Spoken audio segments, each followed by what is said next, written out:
আল্লাহ রাব্বুল আলামিন বলেন, وَقَضَى رَبُّكَ أَلَّا تَعْبُدُوا إِلَّا إِيَّاهُ وَبِالْوَالِدَيْنِ إِحْسَانًا।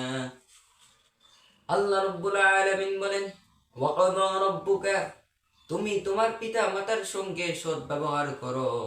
আল্লাহ তা'বুদু ইল্লা ইয়াহু ওয়া বিল ওয়ালিদাইনি ইহসানা, তুমি তোমার পিতা মাতার সঙ্গে সৎ ব্যবহার করো, পিতা মাতার সঙ্গে ভালো ব্যবহার করো, পিতা মাতার সঙ্গে খারাপ ব্যবহার করো না।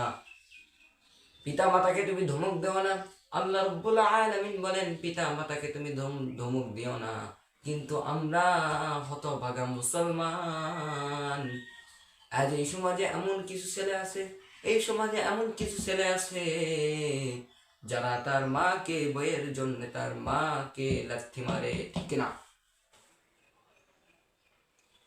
হযরতে মূসা পয়গম্বর আল্লাহ রাব্বুল আলামিনকে বলেন, হে আমার রব, আমি তো একদিন জান্নাতে যাব, আমার সাথে কে জান্নাতে, আমার জান্নাতের সাথে কে হবে?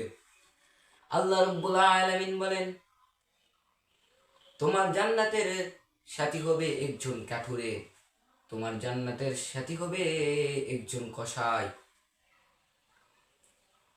মূসা পয়গম্বর বললেন, আমি একজন পয়গম্বর। নাহমাদুহু ওয়া নুসাল্লি আলা রাসূলিহিল কারীম, আম্মা বা'দ, فأعوذ بالله من الشيطان الرجيم.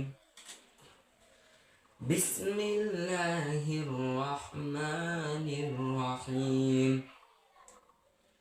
وقضى ربك ألا تعبدوا إلا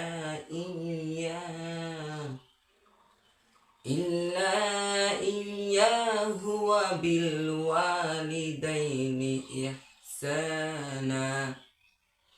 وقال النبي صلى الله عليه وسلم، من أحب سنتي فقد أحبني، ومن أحبني وكان معي في الجنة.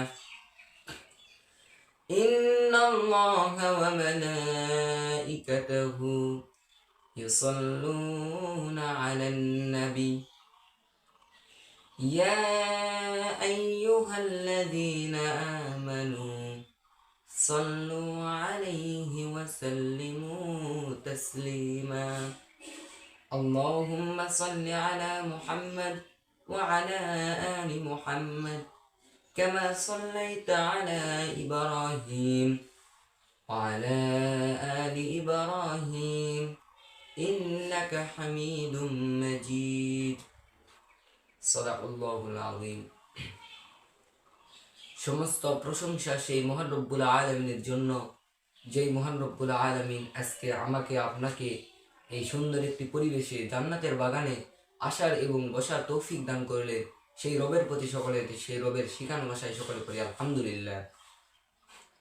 মানবতার শ্রেষ্ঠ মুক্তির দূত, যিনাকে সৃষ্টি না করলে পৃথিবীর কিছুই সৃষ্টি হতো না, গাছপালা, তরুলতা, এমনকি আমরা মানুষ, আমরা ইনসান, আমরা সৃষ্টি হতাম না।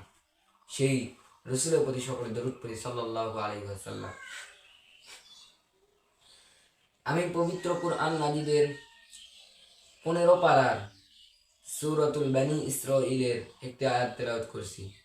আল্লাহ রাব্বুল আলামিন বলেন, وَقَضَى رَبُّكَ أَلَّا تَعْبُدُوا إِلَّا إِيَّاهُ وَبِالْوَالِدَيْنِ إِحْسَانًا। আল্লাহ রাব্বুল আলামিন বলেন, ওয়াকাদা রাব্বুকা, তুমি তোমার পিতা মাতার সঙ্গে সৎ ব্যবহার করো। আল্লা তা'বুদু ইল্লা ইয়াহু ওয়া বিল ওয়ালিদাইনি ইহসানা, তুমি তোমার পিতা মাতার সঙ্গে সৎ ব্যবহার করো, পিতা মাতার সঙ্গে ভালো ব্যবহার করো, পিতা মাতার সঙ্গে খারাপ ব্যবহার করো না। পিতা মাতাকে তুমি ধমক দেও না। আল্লাহ রাব্বুল আলামিন বলেন, পিতা মাতাকে তুমি ধমক দিও না।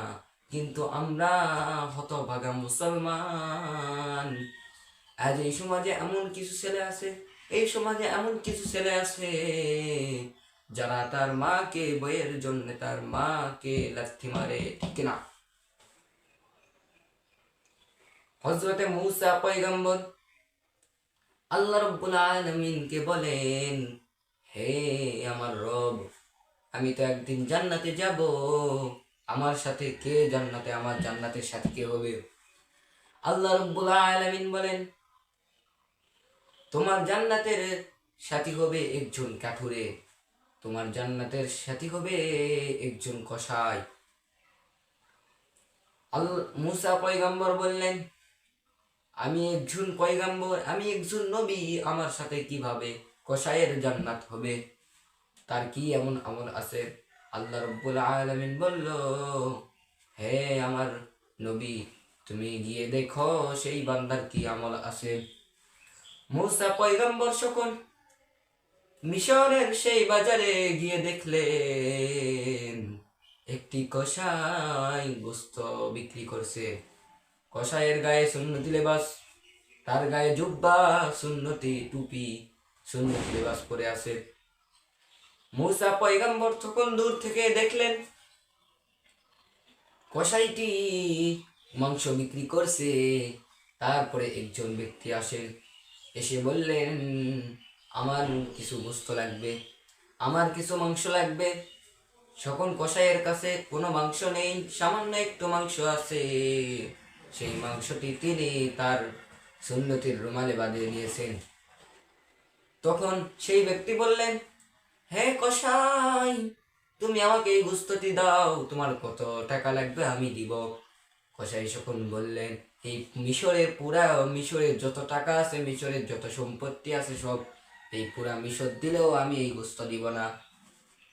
তারপরে মূসা পয়গম্বর কাছে আসলেন, এসে বললেন, হে হে কসাই, আমি অনেক দূর গেছিলাম, আমি সন্ধ্যা হয়ে গেছে, বাড়ি ফিরতে ফিরতে আমার অনেক দেরি হবে, তাই আমি আজকে তোমার মেহমান হতে চাই।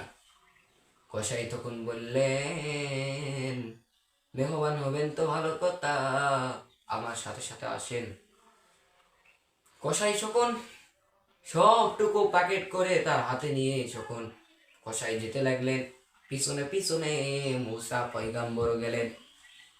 তারপরে বাড়িতে গিয়ে কসাই সেই রুমালের যতটুকু মাংস ছিল, বাড়িতে গিয়ে প্রথমে তার মাকে গোসল করাই, গোসল করে তার মাকে কোলত করে নিয়ে এসে ভালো জায়গায় রেখে দেয়। তারপরে কসাই যেই মাংসটি ছিল, সেই মাংস সে ভালো করে রান্না করে এবং সাথে কয়টা রুটি রান্না করে, কয়টা রুটি বানায়। তারপরে সেই কলিজা, সেই মাংসটুকু রুটি দিয়ে তার মাকে তুলে তুলে খাওয়াই। তারপরে কসাই খাওয়ার পরে সে একটু বাইরে গিয়েছে। তারপরে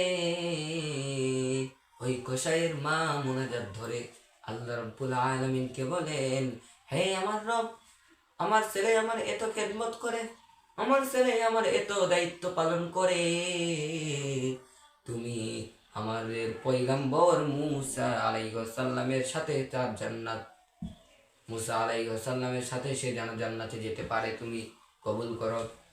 মুসা পয়গম্বর যখন দূর থেকে শুনছিলেন, সে কাছে আসে এবং বলে, মা কি বললেন আমি শুনতে পাইনি, আবার বলেন। তার মা বলেন, আমি আমার ছেলে আমাকে এত খেদমত করে, তাই আমি আমার ছেলের জন্য দোয়া করলাম, হে রব, আমার ছেলে মূসা পয়গম্বরের সাথে আমার ছেলেকে জান্নাতে দিও। তখন মূসা আলাইহিস সালাম বললেন, হে মা, তোমার দোয়া তো আরো অনেক আগেই কবুল হয়ে গেছে আল্লাহর দরবারে, আমি হলাম সেই হতভাগা, আমি হলাম সেই মূসা পয়গম্বর। তাই আমরা মা বাবার সাথে খারাপ ব্যবহার না করে মা বাবার সঙ্গে ভালো ব্যবহার করব, কারণ এই মা বাবা আল্লাহ তাআলা বলেন, আমি এবং আমার রাসূলের পর যার স্থান হলো তোমার মা, মায়ের পায়ের নিচে সন্তানের বেস্ট। তাই আমরা মা বাবার সঙ্গে খারাপ ব্যবহার করব না। আজকের এই আলোচনা থেকে আমরা শিক্ষা নিব, আমাদের মা বাবার সঙ্গে খারাপ ব্যবহার